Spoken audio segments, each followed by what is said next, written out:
Hi, my name is Jess, and if you're new here, welcome. If you're old, welcome back. Today I'm doing my favorite books of 2020.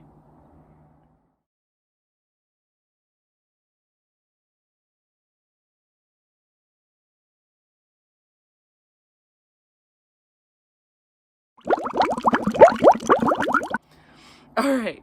Hi guys. So thank you for coming back to my channel if you came back. Today I'm gonna talk about my favorite books of this past year that was eventful. I think we all lived through something, didn't we? Uh, so I'm gonna go ahead and start. I'm gonna start from I picked 5 books. Let's start there. I picked 5 books, and I'm going to start. I don't want to say least favorite to most favorite, but just my number one book, like my favorite book of 2020 will be last. Okay, so let's get started. Let's start with number 5. I actually gave this one to Atomic Habits by James Clear, and he made me realize that a lot of the habits that I've started weren't ever really gonna work because I wasn't going about them the proper way. And this book really just made me like see that, and like I've made so many positive habits stick to my life since I've read that book. And I honestly went into it thinking that it was just not gonna do anything for me. So I feel like that was definitely like a big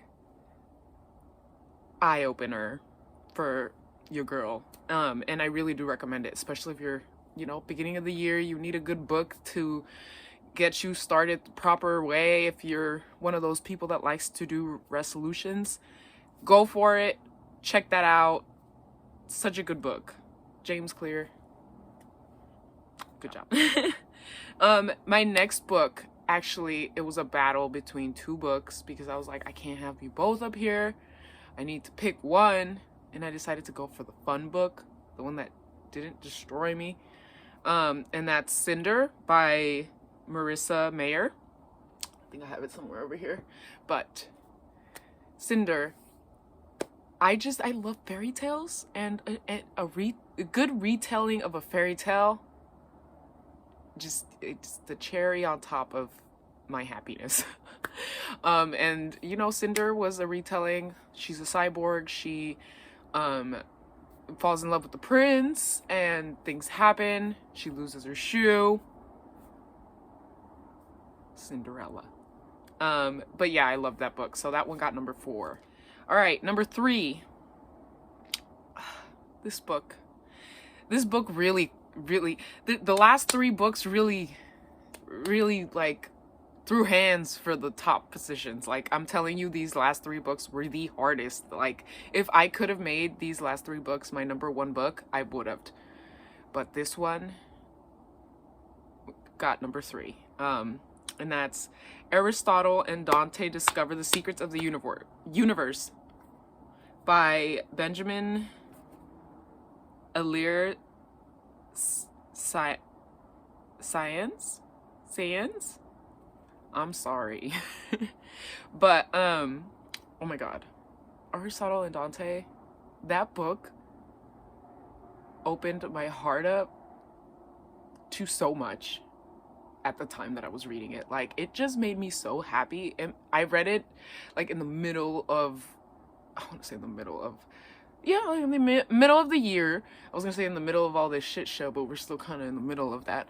And let me just tell you, it was like a ray of sunshine in my life when I read it, and it just made me so happy. And it was just such a good book. Like, obviously I felt other emotions when I read it, but overall, this is a book, a coming of age book between this one guy. He's Mexican American, me, and he is discovering himself and becoming an adult, you could say. And it's beautiful to like read, and it's just made me happy when we needed some happiness, Okay, next one. Like I said, number 2 threw hands really hard to be able to beat number one. But didn't quite make it. Number one slapped it out of the park. But but the number two book was The Invisible Life of Addie LaRue by V.E. Schwab, and I feel like this made a lot of other favorite book lists. But this book was so good. Oh my god, I was so like plunged into it. Like that's all I could think about. Like I was reading it and that's all I could think about. And like I couldn't even imagine being in that situation in that book. Basically, it's about a girl who makes a deal with the devil, and she what's it called? She asked basically to live forever, and she ends up living forever, but in that transition, the curse part, or that deal that she made, the curse part of that was that anybody will forget her as soon as they're not, like, you know, looking at her, or she's not in their area. So if they fall asleep, they wake up and they don't know who she is. If they turn the corner, wiped from there, close the door, anything, forgotten, right?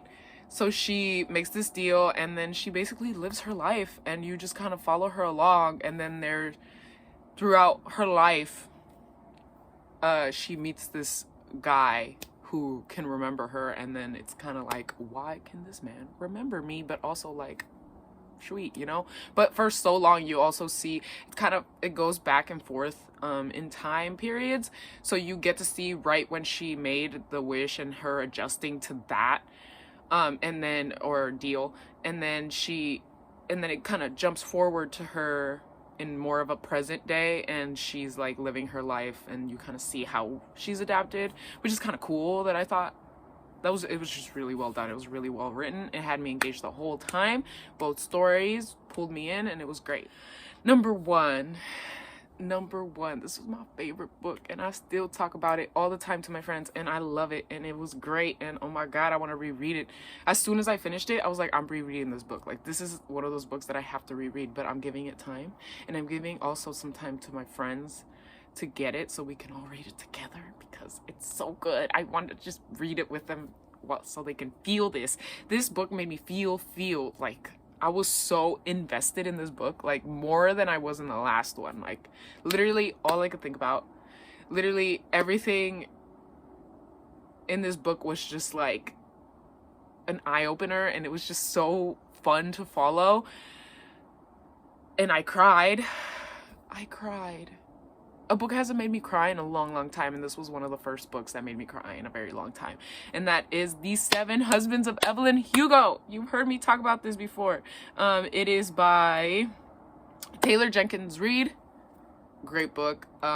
It's about a woman this girl, because she was a girl when it starts, and she just wants to be famous, and she she manipulates her way into getting, like, moving to LA, and like you see her journey, and throughout this journey of her becoming famous and then actually succeeding at being famous, she ends up with 7 different husbands, and it's a different story behind each husband, and it's just so good.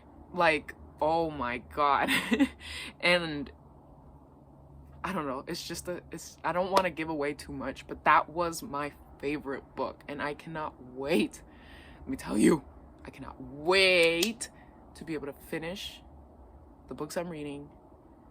For this TBR, stay tuned, because that video is coming, because I'm recording it right after. And read that book whenever my friends get it in their hands. I'm gonna reread that book. This book, The 7 Husbands of Evelyn Hugo. Girl, love that book. Oh my god. Yeah, I'm definitely gonna reread that book this year. That was my top 5 favorite books of 2020, and there was a lot of great books that came out last year, and that was a good one, and these were good ones, and you should check them out. I don't know what that was. All right, thank you for watching. If you make it this far, let me know if you liked any of the other books any of the books that I mentioned in this favorite books of 2020, and I'll I hope you guys subscribe and like and comment, and we're here again to hang out in 2021. All right. Bye.